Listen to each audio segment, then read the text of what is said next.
Pagpalang araw sa lahat mga sir, papasilip ko lamang itong bungalow house dito sa bayan ng San Manuel, Tarlac. So meron po siyang garahe na sakto lang ang sasakyan.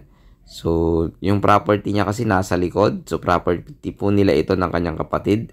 Maghahati sila. Meron pong sukat ito na 800 plus na square meter. So ibig sabihin nasa 400 plus po yung property niya kasi itong right of way na ito ay ibibigay po sa nadaan para sa likod. Hindi siya right of way lang kundi ibibigay isasama sa ibibenta mga sir, mga madam.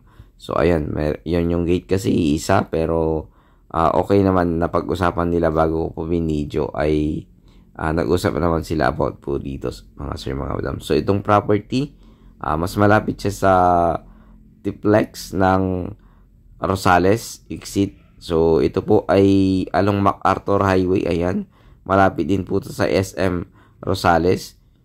So ang National High School naman dito nasa 1 kilometer lamang ang layo mga sir, mga madam.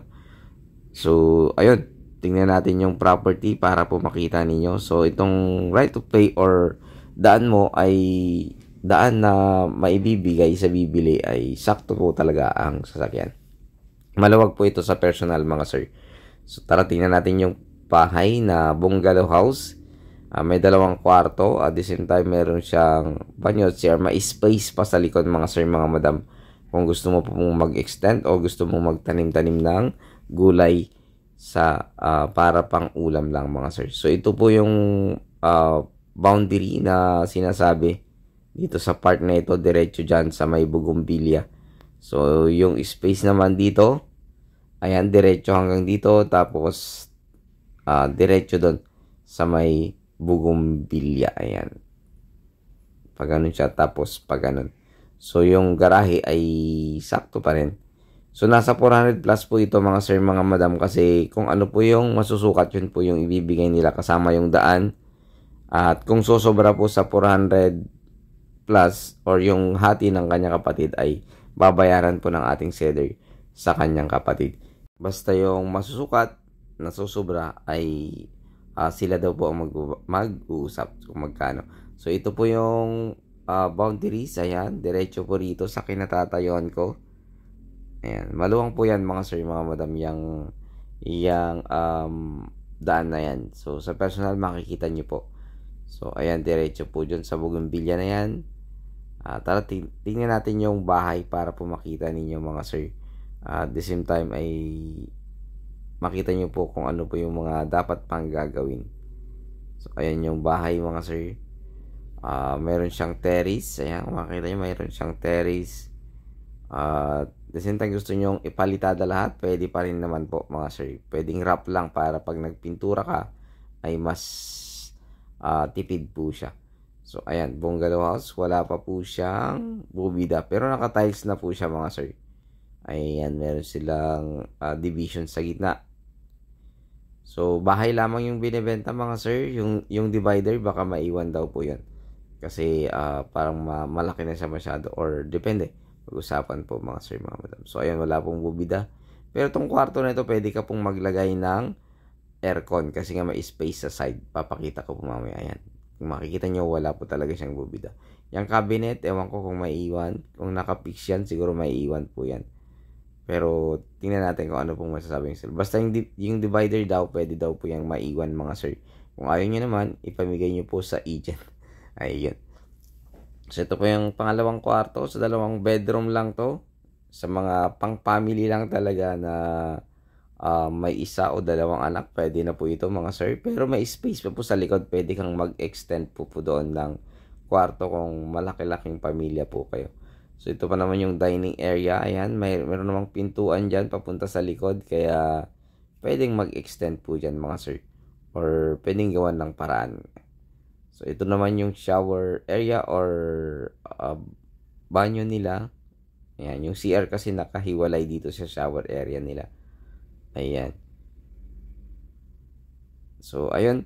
Maganda pa naman ito. At least nakatalis naman po yung lahat. Maliban lamang sa bubida. Wala talagang bubida po mga sir, mga madam. Ayan. Okay pa naman po itong CR nila. Kaya wala naman pong problema. Pwede ka pa pong maligo dyan. No? Meron silang ano.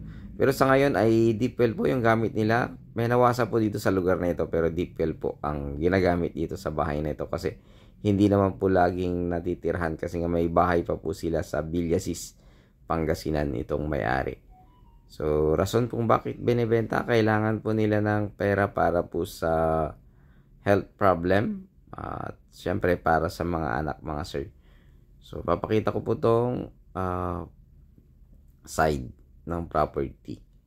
So, dito, pwede ka pa pong maglagay ng mga aircon kasi may space para sa aircon ng dito sa side niya. Dito naman ay pwede kang maglagay pa ng kung ano pong gusto mong i-extend or pagtaniman mo na lang ng gulay, pwede po mga sir. Ayan, maluwang na rin po yan kung para sa mga gusto lang magkaroon ng bahay na maliit at merong tanim-taniman ng konti. So, ito yung space, kayang-kaya talagang maglagay pa ng aircon mga sir. So, ayun. Sana magustuhan nyo po ito. 2 bedroom. Pwede ka pang mag-extend sa likod or pwede naman dito sa harap kung wala kang sasakyan mga sir, mga madam. So, kung magustuhan nyo ito, tawagin nyo lang po sa aking numero. Kalagay dyan sa akin. So, ito yung boundary niya before po nung papaya. Papunta po doon sa may Bougainvillea. Ayan. Padiretso rito. Tapos, padiretso doon sa pader ng kapatid. Ayan. So, nakaano lang talaga to. Kumbaga, sakto lang tong daan.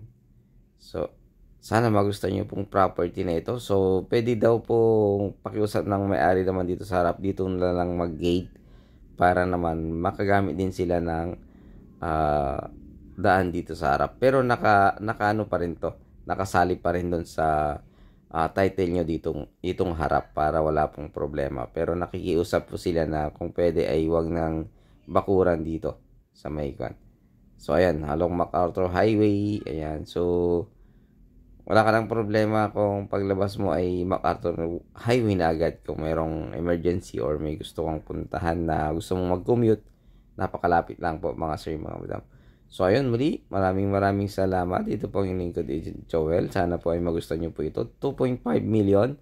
So, sagot nila CGT, capital gain estate tax at the same time yung pagsukat ng lupa. So, ayun muli. Maraming salamat. God bless you all.